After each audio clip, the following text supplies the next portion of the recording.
Welcome to Get the Facts, the show that gives you information on the latest topics. I'm Theodore Henry.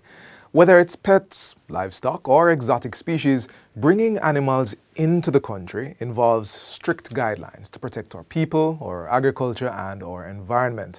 Today we're talking about importing live animals into Jamaica, what you need to know about the process, the requirements, and of course the guidelines. Joining us to break it all down is Dr. Simone Martin-Shaw, Senior Veterinary Officer at the Veterinary Services Division in the Ministry of Agriculture and Fisheries. Dr. Martin-Shaw, welcome. Thank you for having me. Let's jump right into getting some facts. Why is it necessary to have regulations and guidelines surrounding importing live animals in general? Well, it's important because one of the things that we need to consider is that humans and animals have a very intrinsic relationship. Okay. And we have to be very cognizant of the fact that there are diseases that affect animals that also affect humans as well. These diseases are known as zoonotic diseases. We also have to be cognizant of the fact that there are diseases that can cross species from one animal species to the next. Right.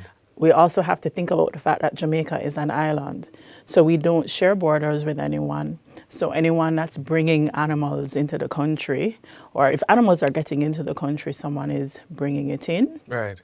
either by plane or boat, or the animals are migrating, in the instance birds, into Jamaica. And sometimes these migratory birds may carry diseases as well that will negatively impact our industry. So we have to think about that as the background first, because at the end of the day, then why are we regulating? We're regulating because we have an animal population to protect, whether it's our domestic pets or domestic livestock. Right. Or wildlife. Any kind of animal. Any kind we of have to animal. be careful. So we have to protect what we have, because diseases that enter our borders, transboundary animal diseases, can have negative impacts on our animal population. It can totally wipe out probably native wildlife species that we have, and it can also wipe out potentially our domestic livestock, so it affects our food security, Right. our ability to feed ourselves, and it also can have negative impacts at a public health level for persons, people, contracting zoonotic diseases. So that's one of the primary reasons why we would definitely want to consider regulating the importation of live animals. No, you've spoken about diseases, zoonotic. Did I get that right? Yes. Zoonotic diseases. Also, we've often heard the term invasive species. They come in and they sort of take over a space in the ecosystem that they're not designed for. There are no normal or natural predators, and that's a problem. It can be a problem. We do have our native species that are here that are quite happy in the environment that they live. Right. Once you now introduce a species that's not native to here, and we're not too certain what that species will do when it gets into our environment, we have to be cognizant that it can possibly kill our local species here and overtake, as you said, the population. Got it. So regulations and guidelines. Are there any distinctions between a horse, a monkey, a dog? Does it matter where it's coming from? Help us with that. Regulations are different for different animal species, because different animal species, there are some diseases that are unique to particular species. As I said before, there are some diseases that can cross animal species. And then coming from different countries, each country has their own unique environment too. And some countries have diseases that we definitely do not have here.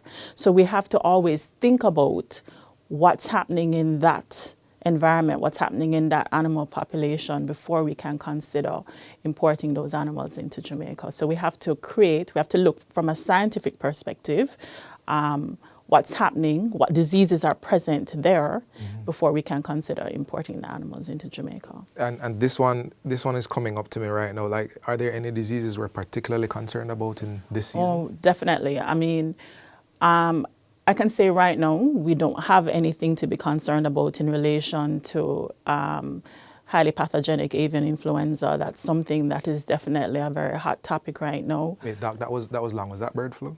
That's bird flu. Got it. So that's something that we have to be concerned about. It's around us. It's within the region. It's Right. to the north of us.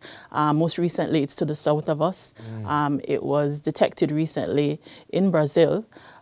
So we have to be very, very careful when we're thinking about importing and dialoguing with our partner countries or partner veterinary services in terms of what they need to do to satisfy us for even poultry and domestic pet birds coming into the country. Poultry and pet birds. And you had underlined something very important, I think, in your earlier answer, that this isn't just about, animals infecting other animals. It has import to our food security. That's right? correct. Especially with bird flu, as you mentioned. Yes. If it gets away in our chicken population, we're facing a real It could be issue. devastating. I mean, it's devastating economically. We have to look at our local producers. They've invested heavily in the poultry business here. We should be proud of the fact that we can feed ourselves as a country. Right. And because of that, we have to really take care in terms of when we're facilitating import. Got it. We are going to take a short break. Our discussion will continue with Dr. Simone Martin Shaw, Senior Veterinary Officer at the Veterinary Services Division in the Ministry of Agriculture and Fisheries, right after this break.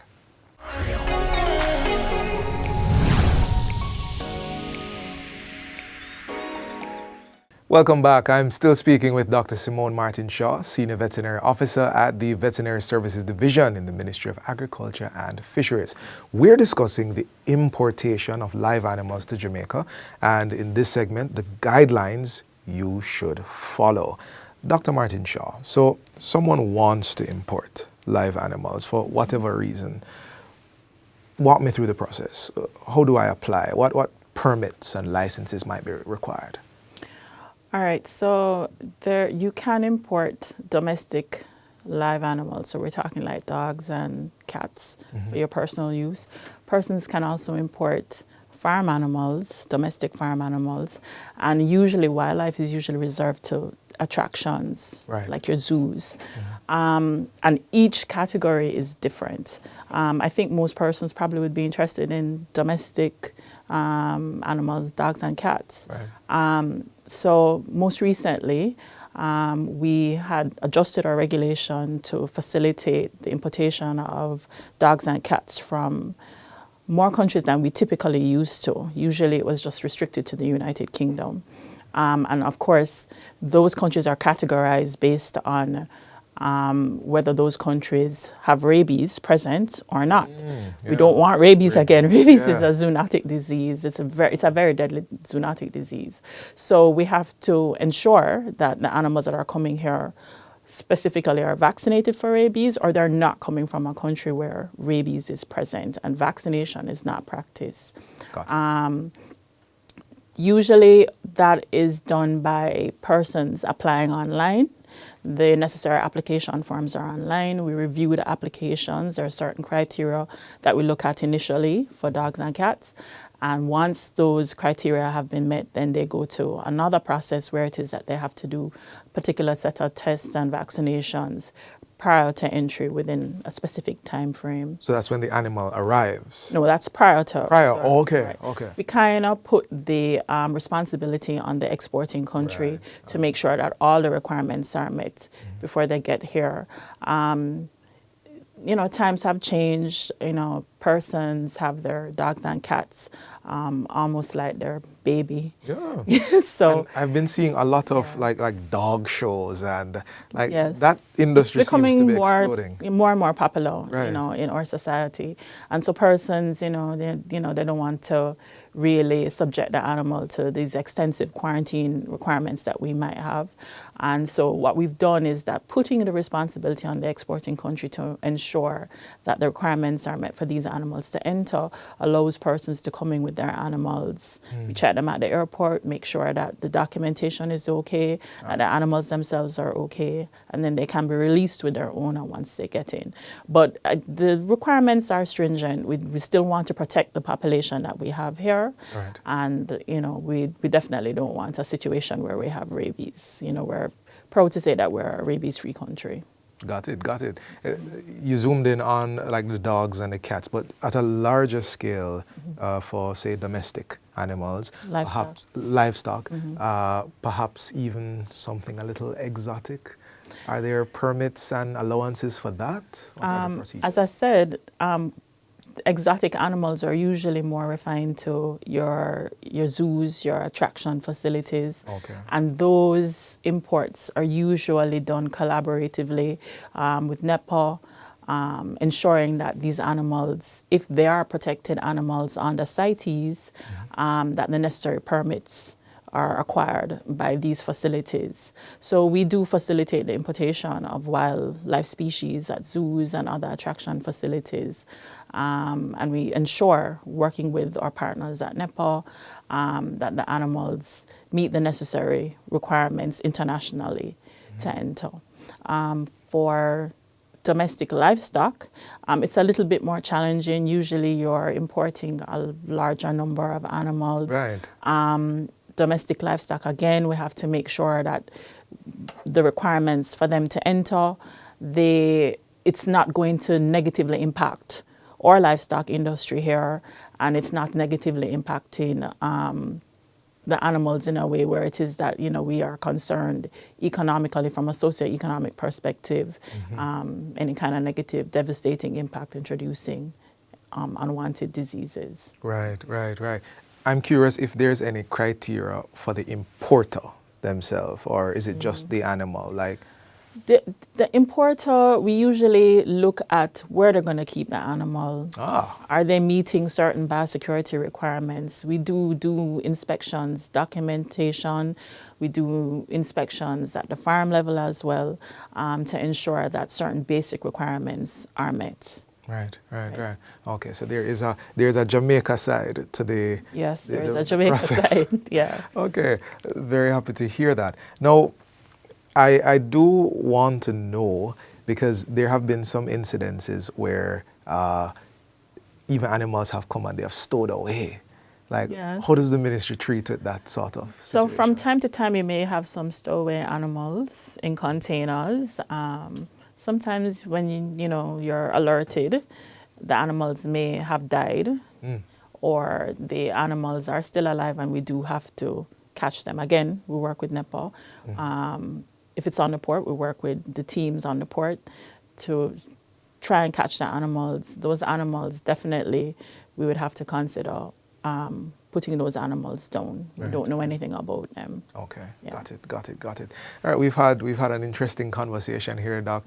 You've mentioned the zoonotic diseases. We have to protect our ecosystem, or people, Yes. or native plants, or native animals. And also, if I can underline this again, the importation of live animals has food security import, and the Jamaican people have to be careful with that. Have I covered everything?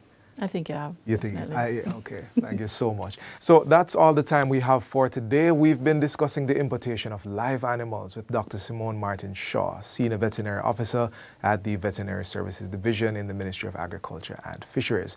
This has been Get the Facts with myself, Theodore Henry. Until next time, stay safe and walk good.